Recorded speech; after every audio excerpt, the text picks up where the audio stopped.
एक ऐसी लड़की जो महज 21 साल की उम्र में राजनीतिक मंच पर चढ़ी और उस दौर के सबसे बड़े राजनीतिक हीरो की धज्जियां उड़ाकर वापस लौटी। एक ऐसी लड़की जिसका सपना था आईएएस की परीक्षा देकर एक सरकारी अफसर बनने का, लेकिन तकदीर ने उसे बना दिया देश के सबसे बड़े राज्य उत्तर प्रदेश की मुख्यमंत्री। एक ऐसी लड़की जो उत्तर प्रदेश की राजनीति में सबसे घिनौने गेस्ट हाउस कांड की शिकार बनी, लेकिन खुद टूटकर बिखरने के बजाय उसने यूपी सरकार ही गिरा दी। ये कहानी है मायावती की, जिन्हें श्रीमती इंदिरा गांधी के बाद भारतीय राजनीति की दूसरी सबसे ताकतवर महिला राजनेता माना जाता है।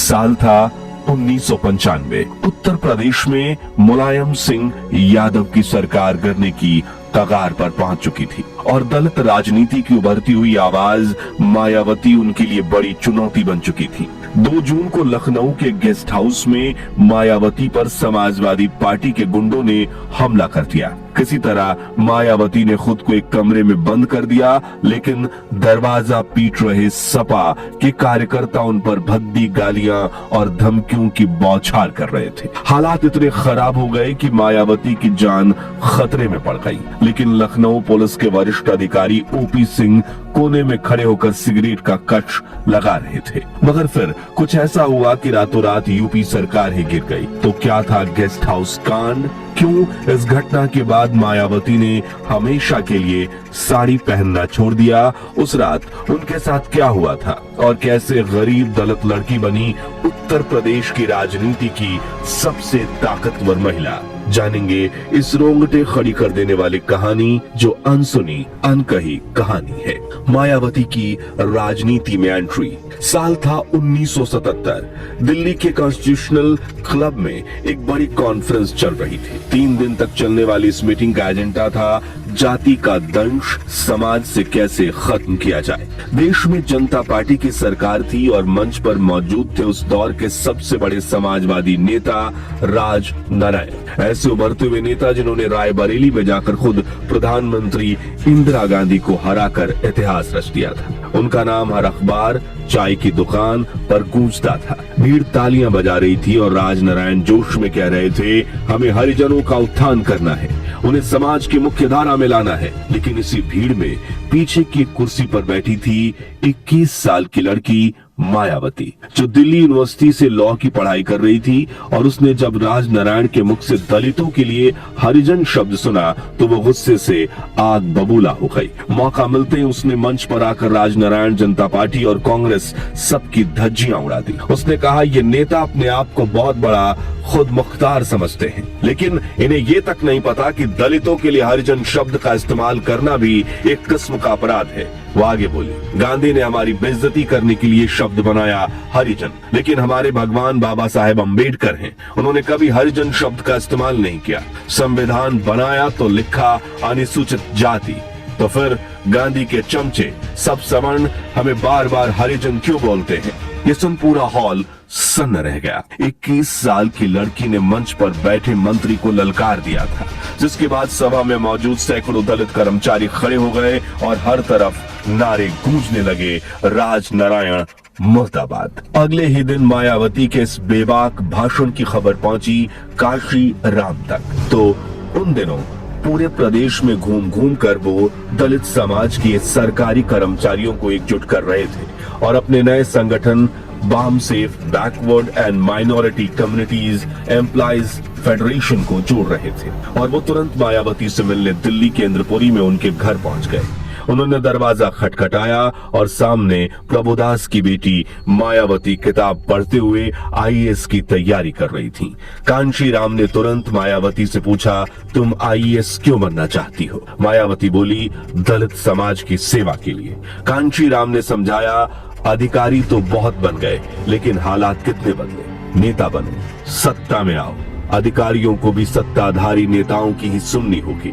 उस दिन तो मायावती ने कोई जवाब नहीं दिया, लेकिन कई दिन सोचने के बाद उन्होंने सत्ता के गलियारों में उतरने का फैसला कर अपना घर छोड़ दिया। साल 1984 में मायावती ने कांशीराम की बहुजन समाज पार्टी यानी बसपा की यूपी में कैराना सीट से चुनाव लड़ा। पहले ही चुनाव में बिना संसाधनों वाली बीएसपी को कैराना में 44,000 वोट मिले। फिर 1985 में कांशीराम ने मायावती को बिजनौर लोकसभा उपचुनाव में लड़वाया, वो फिर हार गई। 1987 में हरिद्वार से बाई इलेक्शन लड़वाया, वहां भी वो हार गई, मगर 1 लाख से भी ज्यादा वोट पाए। मगर फिर आया 1989 जब बिजनौर से मायावती ने पहली बार लोकसभा का चुनाव जीता। एक गरीब दलित लड़की जिसने 12 साल पहले मंच पर बैठे मंत्री को ललकारा था, अब खुद संसद की कुर्सी पर बैठी थी। बाबरी मस्जिद विध्वंस, सपा और बसपा का गठबंधन और राजनीतिक भूचाल।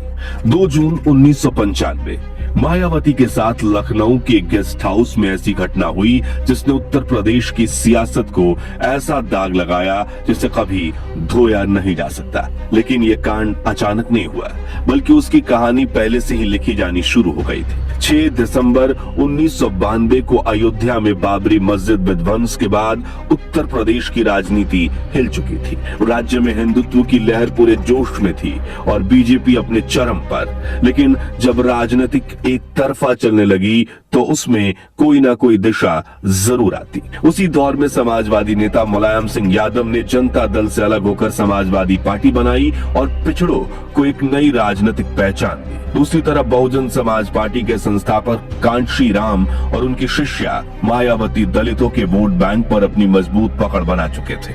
दोनों ही नेताओं के सामने बीजेपी का उभार एक बड़ी चुनौती बनकर खड़ा था और सत्ता तक पहुंचने का एक ही रास्ता दिख रहा था, एकजुटता। राजनीति में समझौते अक्सर विचारधाराओं से नहीं, मजबूरियों से होते हैं। मुलायम और कांशीराम के बीच भी कुछ ऐसा ही हुआ। दोनों ने मिलकर एक नया गठबंधन बनाया। उस वक्त भाजपा यूपी में जय श्री राम का नारा लगा रही थी, तो इस गठबंधन ने एक नारा दिया, मिले मुलायम, कांशीराम, हवा में उड़ गए जय श्री राम। ये नारा सीधे बीजेपी की नींव पर वार था और उसका असर चुनाव में साफ दिखा। 1993 के विधानसभा चुनाव में समाजवादी पार्टी ने 109 और बहुजन समाज पार्टी ने 67 सीटें जीती। दोनों ने मिलकर सरकार बनाई, मुख्यमंत्री बने मुलायम सिंह यादव और उत्तर प्रदेश की राजनीति में एक नए युग की शुरुआत हुई। शुरुआत में सब कुछ ठीक चल रहा था, लेकिन वक्त के साथ गठबंधन में दरार बढ़ती चली गई। उसकी सबसे बड़ी वजह यह मानी जाती थी कि उन दिनों प्रदेश में सियासी गलियारों में यही चर्चा बनी रहती थी कि मुलायम सिंह नाम के मुख्यमंत्री है, जबकि कांशीराम सुपर सीएम मुलायम सिंह को ये बात खटकने लगी। वहीं दूसरी तरफ कांशीराम भी मुलायम सिंह यादव को ज्यादा भाव नहीं देते थे। वो उनसे मिलने नहीं जाते थे, बल्कि खुद मुख्यमंत्री मुलायम सिंह को अपने गेस्ट हाउस बुलाते थे, जहां उन्हें घंटों इंतजार करवाया जाता था। और अंत में वो बड़ी लापरवाही के साथ बनियान और लुंगी पहनकर नीचे उतरते थे। 23 मई 1995 का दिन इस रिश्ते का टर्निंग पॉइंट साबित हुआ। मुलायम सिंह लखनऊ पहुंचे और उन्होंने कांशीराम से मिलने की कोशिश की, लेकिन कांशीराम ने कह दिया कि अब मुलाकात पत्रकारों के सामने ही होगी। ये साफ संकेत था कि हालत अब काबू में नहीं रहे। उसी रात कांशीराम ने बीजेपी नेता लालजी टंडन को फोन किया और पूछा, क्या बीजेपी बहुजन समाज पार्टी को समर्थन देने के लिए तैयार है? लालजी टंडन ने हामी भरी और यहीं से शुरू हुई वो सियासी चाल जिसने यूपी की राजनीति का चेहरा बदल दिया। कांशीराम उस वक्त बीमार थे और अस्पताल में भर्ती थे। उनके पास मायावती मौजूद थी। उन्होंने मायावती को पास बुलाया और सीधा सवाल किया, क्या तुम उत्तर प्रदेश की मुख्यमंत्री बनने के लिए तैयार हो? कुछ पलों की खामोशी के बाद मायावती ने सिर उठाया। उनकी आंखों में वही चमक थी जो सालों पहले कॉन्स्टिट्यूशन क्लब में दिखी थी। कांशीराम ने उन्हें कागज थमाया जो था बीजेपी का समर्थन पत्र, यानी अब खेल पूरी तरह से बदल चुका था।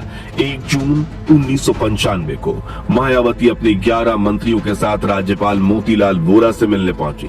उन्होंने 3 कागज राज्यपाल के सामने रखे। पहला जिसमें कांशीराम ने उन्हें सभी निर्णयों का अधिकार दिया था, दूसरा जिसमें समाजवादी पार्टी से समर्थन वापस लेने की घोषणा थी, और तीसरा जिसमें 282 विधायकों की सूची थी जो मायावती का समर्थन कर रहे थे। राज्यपाल ने फैसला अगले दिन तक के लिए टाल दिया, लेकिन मुलायम सिंह के खेमे में तूफान उठ चुका था। लखनऊ की सड़कों पर तनाव बढ़ने लगा। समाजवादी कार्यकर्ताओं के बीच गुस्सा था और सत्ता छीनने का डर भी। अखबारों की सुर्खियां चीख रही थी। मायावती ने मुलायम सरकार से समर्थन वापस लिया, बीजेपी के साथ नया गठबंधन। चारों तरफ बेचैनी थी और माहौल में बारूद सी गंध वापस मिल गई थी। फिर आया 2 जून 1995 का वो काला दिन जो उत्तर प्रदेश की राजनीति के सबसे काले अध्याय का गवाह बनने वाला था। गेस्ट हाउस कांड, जिसने यूपी की राजनीति का भविष्य बदल दिया। 2 जून को मायावती लखनऊ के एक स्टेट गेस्ट हाउस में बसपा विधायकों के साथ मीटिंग कर रही थी। सब जानते थे कि यहाँ सिर्फ एक बैठक नहीं बल्कि सत्ता की एक नई कहानी लिखने की शुरुआत थी।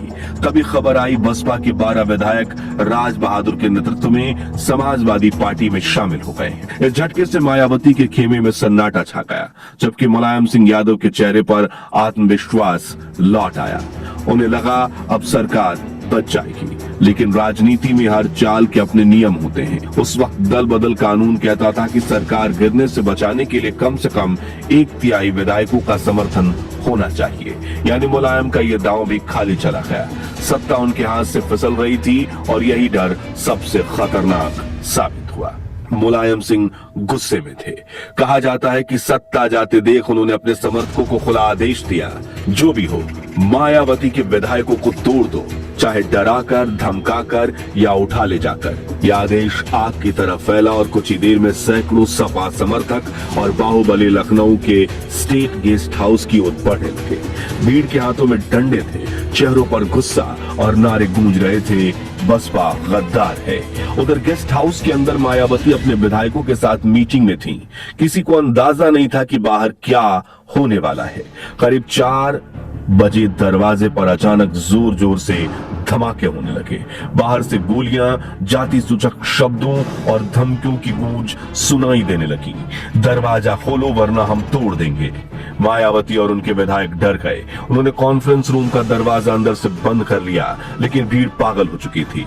लकड़ी का वो दरवाजा ज्यादा देर तक नहीं टिक पाया। लात, घूंसे, धक्का मुक्की, चीखें और सियासत की गंदगी सब एक साथ फट पड़ी। गेस्ट हाउस अब किसी राजनीतिक दफ्तर की तरह नहीं बल्कि युद्ध के मैदान की तरह लग रहा था। 2 घंटे तक बवाल चलता रहा। बसपा विधायकों के बाद में बताया गया कि उन्हें जबरदस्ती खींचा गया, धमकाया गया, कुछ को गाड़ियों में डालकर सीधा मुख्यमंत्री आवास ले जाया गया, जहां उनसे कागज पर साइन करवाने की कोशिश की गई। कुछ विधायक डर के मारे भागे, कुछ बाथरूम में छिप गए और कुछ सीधे मायावती के कमरे में पहुंचे। मायावती ने खुद को कमरा नंबर 2 में बंद कर लिया। उनके साथ कुछ वफादार विधायक भी थे। दरवाजे के बाहर उन्मादी भीड़ थी जो लगातार दरवाजा पीट रही थी, चिल्ला रही थी और कह रही थी, बाहर निकलो, तुम्हें सबक सिखाएंगे। इस पूरी घटना के दौरान गेस्ट हाउस के बाहर पुलिस खड़ी थी, लेकिन मूक दर्शक बनी रही। वरिष्ठ पुलिस अधीक्षक ओपी सिंह वहीं कोने में सिगरेट का कश लगा रहे थे, जैसे ये सब कोई फिल्म का सीन हो, क्योंकि उन्हें ऊपर से मुख्यमंत्री कार्यालय से आदेश था कार्यवाही मत करना। ऊपर से ओपी सिंह मायावती के खिलाफ थे। पिछले कई दिनों से 2 बार उन्होंने उनका तबादला करवाया था, लेकिन कुछ अधिकारियों ने हिम्मत दिखाई। हजरतगंज के थानेदार विजय भूषण और एसएचओ सुभाष सिंह बघेल किसी तरह भीड़ को रोकने की कोशिश कर रहे थे। जब भीड़ दरवाजे के बहुत करीब आ गई तो उन्होंने खुद दीवार के सामने खड़े होकर मायावती के कमरे में रक्षा करने के लिए ठान ली। और इन्हीं अफसरों के साथ वहां पहुंचे ब्रह्मदत्त द्विवेदी, भारतीय जनता पार्टी के वरिष्ठ नेता, राम जन्मभूमि आंदोलन के प्रमुख चेहरों में से एक, अटल बिहारी वाजपेयी के करीबी और मायावती के ब्राह्मण भाई, जो मायावती पर हमले की खबर मिलते ही गेस्ट हाउस पहुंचे थे। उन्होंने किसी नेता की तरह नहीं बल्कि एक सिपाही की तरह लड़कर मायावती की जान बचाई। कहा जाता है कि उन्होंने अपनी जान जोखिम में डालकर मायावती के कमरे की रक्षा की। उस शाम ढलते ही जिला अधिकारी राजीव खेर मौके पर पहुंचे। उन्होंने स्थिति संभाली, लाठीचार्ज का आदेश दिया और फिर पुलिस को गेस्ट हाउस के अंदर भेजा। सपा कार्यकर्ता भागने लगे, कई घायल हुए। इस दौरान राज्यपाल मोतीलाल वोरा ने अतिरिक्त पुलिस बल भेजा। धीरे धीरे माहौल शांत हुआ, लेकिन मायावती अब भी कमरे के अंदर बंद थी। बार बार आश्वासन देने के बाद देर रात करीब 10:30 बजे उन्होंने दरवाजा खोला। वो बाहर निकली, चेहरा सफेद, आंखों में रोष और शब्दों में सन्नाटा। लेकिन सत्ता का खेल यहीं खत्म नहीं हुआ। उसी रात 11 बजे मुलायम सिंह ने गुस्से में जिलाधिकारी राजीव खेरा का ट्रांसफर ऑर्डर जारी कर दिया। गेस्ट हाउस की बिजली और पानी पहले ही काट दिए गए थे। ये सब सुनकर जब कांशी राम को खबर लगी तो उन्होंने बस इतना कहा, ये मायावती की परीक्षा है, और मायावती इस परीक्षा में पास हुई है। अगले दिन 3 जून 1995 बहुजन समाज पार्टी ने बीजेपी जनता दल और कम्युनिस्ट पार्टी के समर्थन से सरकार बनाई। कुल 282 विधायकों के साथ मायावती उत्तर प्रदेश की मुख्यमंत्री बन गई। मुलायम सिंह सत्ता से बाहर हो चुके थे, लेकिन गेस्ट हाउस कांड की रात उनके जीवन की ऐसी सच्चाई बन गई जिसे वो कभी नहीं भुला सकी। कहा जाता है कि 2 जून के दिन उन्हें भी अपमानित करने की कोशिश की गई थी, इसलिए उस रात के बाद उन्होंने साड़ी पहनना ही छोड़ दिया। इस घटना के बाद मुख्यमंत्री मायावती जब भी किसी मंच पर उस घटना का जिक्र करती तो उनकी आवाज कांप जाती। उन्होंने अपनी आत्मकथा मेरा संघर्ष जीवन एक बहुजन समाज मूवमेंट का सफरनामा में लिखा है। मुलायम सिंह का आपराधिक चरित्र उस समय सामने आया जब उन्होंने स्टेट गेस्ट हाउस में मुझे मरवाने की कोशिश करवाई। उन्होंने अपने बाहुबल का इस्तेमाल करते हुए न सिर्फ हमारे विधायकों का अपहरण करने की कोशिश की, बल्कि मुझे मारने का भी प्रयास किया। वहीं इस घटना की जांच के लिए बनाई गई रमेश चंद्र कमेटी ने अपनी 89 पेज की रिपोर्ट में गेस्ट हाउस कांड के आधिकारिक षड्यंत्र के लिए मुलायम सिंह यादव को जिम्मेदार ठहराया। रिपोर्ट में कहा गया कि इसकी योजना पहले ही बना ली गई थी और इसके तहत ही कुछ अधिकारियों का लखनऊ से पहले ही तबादला कर दिया गया था। तो दोस्तों, यूपी की पूर्व मुख्यमंत्री मायावती के इस बहादुरी और गेस्ट हाउस कांड को लेकर आपकी राय क्या है? कमेंट में बताइए। अगर इस सच्ची घटना ने आपको भी सोचने पर मजबूर कर दिया है तो इस वीडियो को जितना हो सके लाइक और शेयर करके 1600 लाइक्स जरूर करवा दीजिए। और भारतीय राजनीति से जुड़े ऐसे ही किस्से कहानियों के लिए हमारे चैनल को सब्सक्राइब करके पास वाली घंटी जरूर बजा दीजिए। जय हिंद, जय भारत।